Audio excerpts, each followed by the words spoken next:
Assalamualaikum warahmatullahi wabarakatuh. Alhamdulillahi rabbil alamin. Wa bihi nasta'inu ala umurid dunya waddin. Wassalatu wassalamu ala ashrafil anbiya'i wal mursalin Sayyidina Muhammadin wa ala alihi wa sahbihi ajma'in, amma ba'du.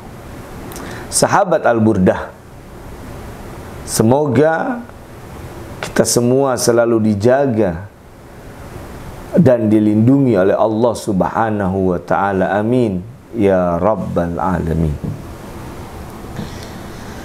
Dalam kesempatan yang sangat mulia ini, kami akan menyampaikan sunnah salat ketika dia sudah berada di dalamnya. Ketika dia sudah bertakbir Allahu Akbar sampai dia mengucapkan salamnya, apa saja yang disunnahkan, maka ini akan kita sampaikan. Sahabat Al-Burdah dimanapun berada, mudah-mudahan kita semua dijaga oleh Allah Subhanahu wa ta'ala. Dikatakan dalam kitab ini, Bismillahirrahmanirrahim, ma yusannu ba'da dukhuli fiha. Perbuatan yang disunnahkan ketika orang itu sudah berada di dalam sholat, telah masuk di dalam sholat. Yang pertama, raf'ul yadaini inda takbiratil ihram, mengangkat kedua tangan ketika dia takbiratul ihram. Jadi angkat tuh kedua tangan ketika takbiratul ihram, takbir yang pertama sebelum dia masuk ke dalam sholat. Itu sunnah. Takbir yang diajarkan oleh para ulama, ujung jari jemari ini lurus dengan ujung telinga. Kemudian ibu jari kita, jempol, melurusi dengan cuping ini, kuping bagian bawah ini. Biasa perempuan menaruh anting. Kemudian melurusi kepada bahu. Tidak lewat begini ke belakang, tapi melurusi bahu. Allahu Akbar. Nah, begitu. Itu yang diajarkan oleh para ulama. Itu yang pertama, mengangkat tangan. Kemudian yang kedua, wa indar ruku'. Ketika dia mau ruku, itu sunnah juga angkat tangan. Allahu Akbar, sunnah. Kemudian wa indal i'tidal, dan ketika bangun dari ruku, i'tidal namanya. Sami Allahu liman hamidah, kembali mengangkat tangan. Dan ketika dia mau sujud, tidak dianjurkan, tidak ada kesunahan di sana untuk mengangkat kedua tangan. Jadi sujud aja. Allahu Akbar. Nah, ini yang perlu kita juga tahu, bahwa yang selanjutnya mengangkat kedua tangan hanya ada setelah indal qiyami minat tasyahudil awal, ketika orang itu bangun dari tasyahud awalnya. Tapi kalau bangun dari rakaat pertama menuju rakaat kedua yang mana tidak ada tasyahud awalnya, maka tidak disunahkan untuk mengangkat kedua tangan. Jadi mengangkat kedua tangan itu ketika dia bangun dari tasyahud awal. Begitupun kalau sholat di 4 rakaat, zuhur, asar, dan isya, ketika dia bangun dari rakaat ketiga menuju rakaat keempat, tidak ada mengangkat tangan. Kenapa? Karena dia bangun bukan dari tasyahud awal. Itu yang dimaksud. Jadi kesunahan mengangkat kedua tangan Yang pertama ada pada takbiratul ihram. Yang kedua ketika dia turun menuju ruku. Yang ketiga bangun dari rukunya, yakni menuju i'tidal. Dan yang keempat bangunnya orang tersebut dari tasyahud awal. Hanya ada 4 ini di dalam kesunahan mengangkat kedua tangan di dalam sholat. Kemudian kesunahan yang selanjutnya, ketika orang sudah masuk di dalam sholat, wa wad'il yadil yamin ala shimal, meletakkan tangan kanan di atas tangan kiri. Jadi begini, ketika sholat tangan kanan ada di atas tangan kiri begini. Dengan posisi tangan begini yang diajarkan oleh ulama.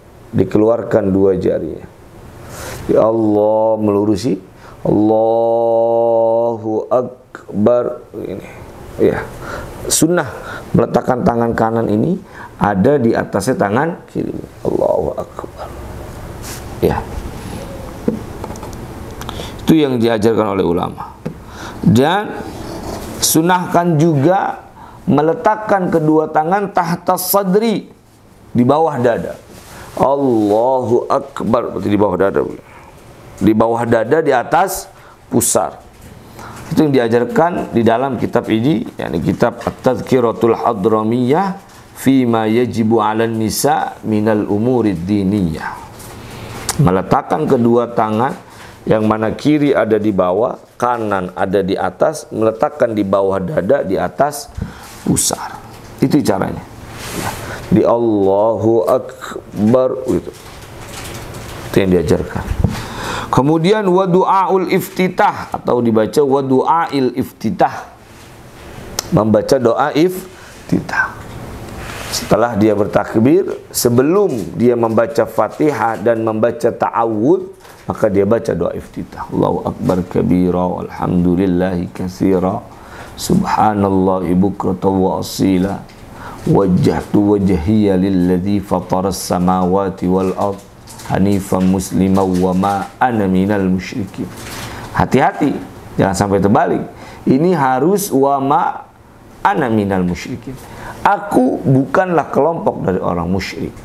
Inna salati wa nusuki wa mahyaya wa mamati lillahi rabbil alamin la syarika lahu wa bidzalika umirtu. Nah, kalau di sini wa ana minal muslimin, baru di situ wa ana, tidak ada ma-nya, tapi wa ana minal muslimin. Aku termasuk kelompok dari orang-orang muslim. Sunnah baca doa iftitah.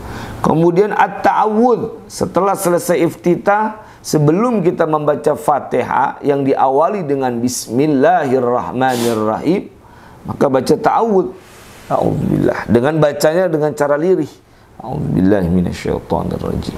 Baru Bismillahirrahmanirrahim, baru gitu. Tapi ta'awudz sunnah dibaca dengan suara lirih. A'udzubillahi minasyaitonirrajim. Bismillahirrahmanirrahim. Nah, itu sunnah baca ta'awudz setelah dia membaca doa iftitah. Kemudian wal jahri fi mawadhi'il jahri, mengeraskan suara di tempat-tempat memang dianjurkan untuk mengeraskan suara. Seperti apa?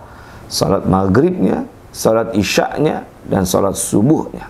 Nah, ketika mengeraskan, itu sunnah kita untuk mengeraskan suara. Itu kesunahan selanjutnya yang ada di dalam sholat. Lalu bagaimana bagi perempuan? Apakah dia tetap harus mengeraskan suaranya?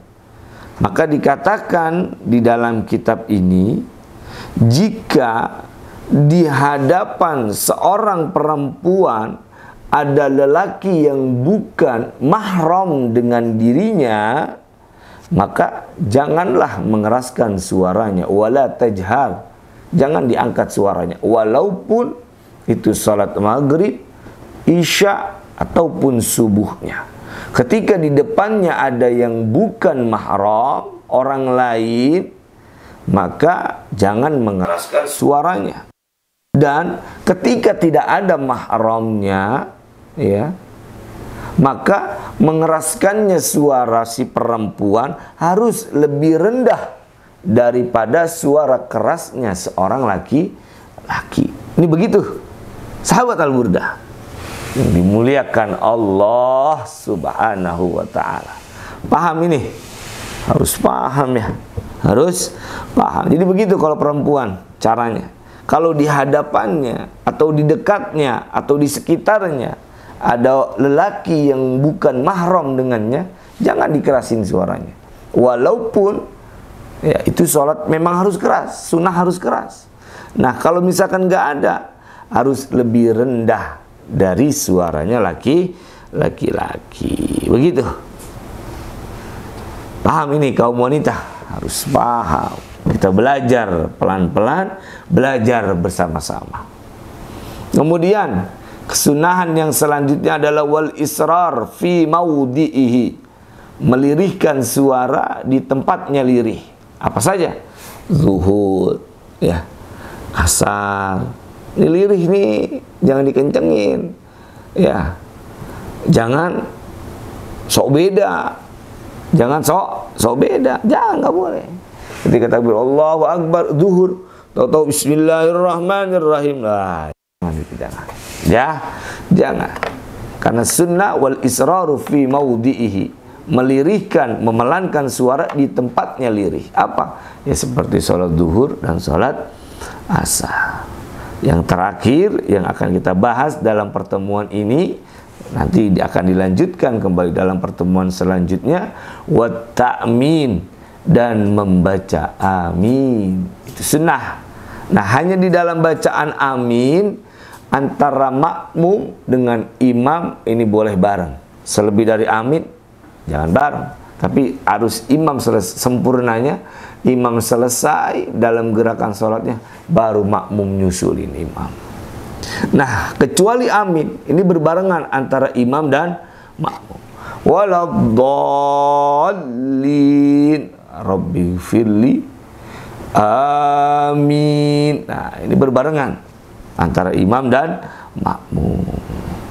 Semoga kita bisa paham dari apa yang telah disampaikan, yakni kesunahan-kesunahan yang bisa dilakukan ketika orang itu sudah masuk di dalam sholat. Semoga barokah dan manfaat. Ihdinas siratal mustaqim. Wassalamualaikum warahmatullahi wabarakatuh.